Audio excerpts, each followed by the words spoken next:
Hello, welcome back to my channel Christian Faith and Fiction. My name's Lou.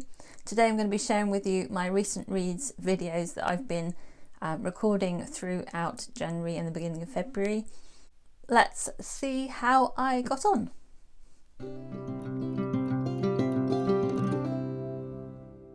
Hello, today is the 17th of January, it's Sunday, and we just finished online church. I thought I'd update to you where I am with my reading. At the beginning of the month, I finished reading my Christmas books. I finished listening to An Ivy Hill Christmas. I think I put that in my last recent reads video. And then because we were in our third national lockdown, I was feeling a little unsettled. So when my brain is kind of all over the place, I find it hard to focus on new stories. So I went back and reread a couple of things. I started off binge listening to my audio Bible, which is narrated by David Suchet. I think they do two versions of it. One is the straightforward normal Bible, and the other is the Bible in the Year version, which I have. David Suchet played Hercule Poirot in the TV series, so his narration is quite good. It's fairly dramatic. Well, not like dramatic, but he's got a good voice for speaking out. After a few days of that, I felt a little bit more settled, so then I picked up a couple of books. One was another reread, which is At Bertram's Hotel by Agatha Christie. This is a Miss Marple mystery novel, and though I would not say it's a Christian fiction novel, I had forgotten that Miss Marple is a Christian character. She's Church of England. Hercule Poirot is Catholic. She's Church of England, and at one point she does actually talk about her reading a devotional book, which she always carries around with her, apparently. It does have some clergymen in it as well. I enjoyed listening to this one again. I think I gave it 4 out of 5 on Goodreads. There's quite a long build-up to the mystery in it, but I really enjoyed listening to that one again. And then I picked up a new book to me, Court of Swans by Melanie Dickerson. This was one of my most anticipated books of 2021. I had mixed reactions to this one. Parts of it I absolutely loved, and then other parts I wasn't so keen on. The plot itself was really strong. I felt it's one of her stronger setups and plots that I've read myself. I haven't read all of her books. It follows Lady Delia, whose brothers are falsely accused, or she thinks they're falsely accused of treason and murder, and they are taken to the Tower of London, and she has to try and follow them there to try to get them released. And there is a mystery surrounding who committed the murders, who imprisoned them, and how they can get them out. There's a kind of thriller plot to it. It's set in a medieval time, so it has feelings of a fantasy, but it's historical fiction. I enjoyed the plot a lot. I really enjoyed those parts that were to do with that storyline. The bits that I wasn't so keen on was really the romance, and some of the interaction between the characters just felt a little unnatural to me. I know that she usually writes for teenagers. I'm not sure about this book, but I would say the content-wise, it's aimed at kind of mid to older teens. But sometimes the style of writing I felt was more aimed at like 12 or 13-year-olds. And I think that's maybe why I had a mixed reaction, because some things like the thoughts and the dialogue felt a little oversimplified and aimed at kind of more of a younger audience.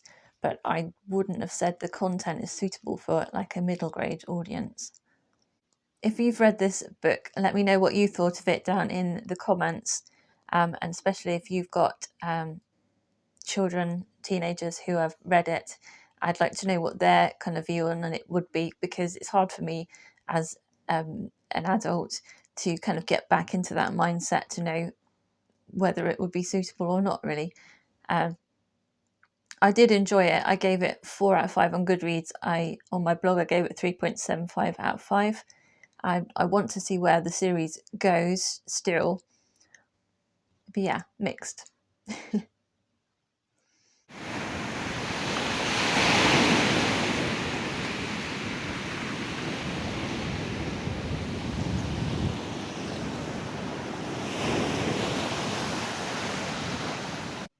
Hi, it's the 26th of January.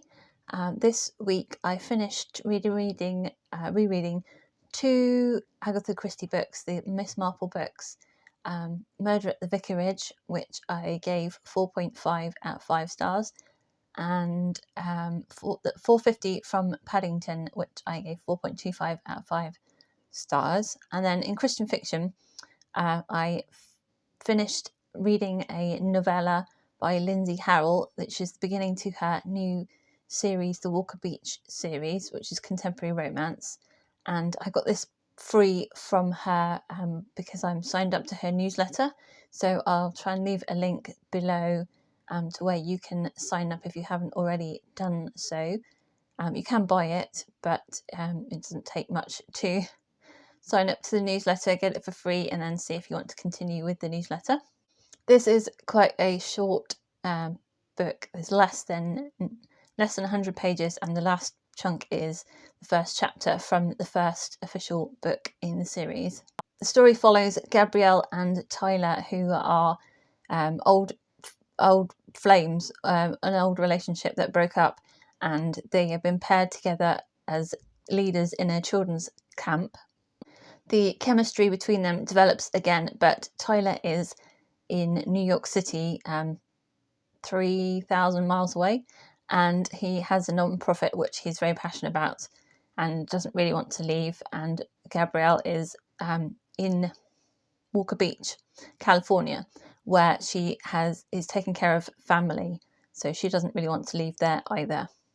I was really surprised how fleshed out the characters were, given that it's such a short story.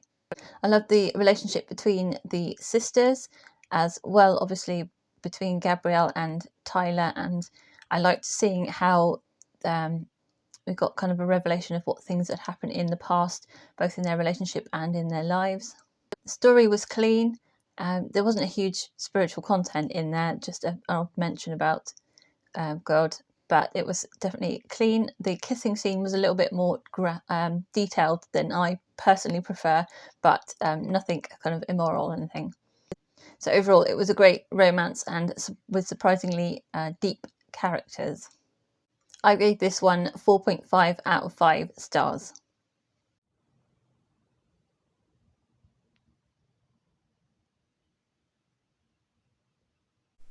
Hi, it's the 3rd of February. This week I finished listening to The Thief on Blackfriars Lane by Michelle Griep.